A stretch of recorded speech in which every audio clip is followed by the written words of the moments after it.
This is going to be a video tutorial on how to adjust a shape's opacity in Inkscape. Let me jump over to Inkscape here.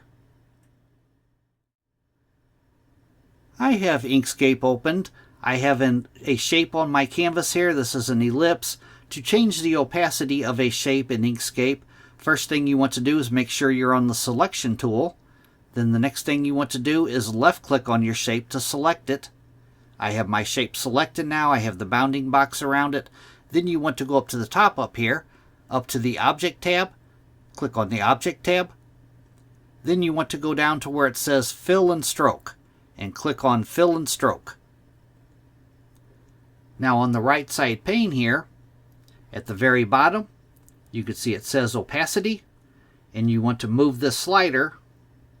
If I wanted to make it 50% opacity, you just move the slider. You could also change the numbers in here.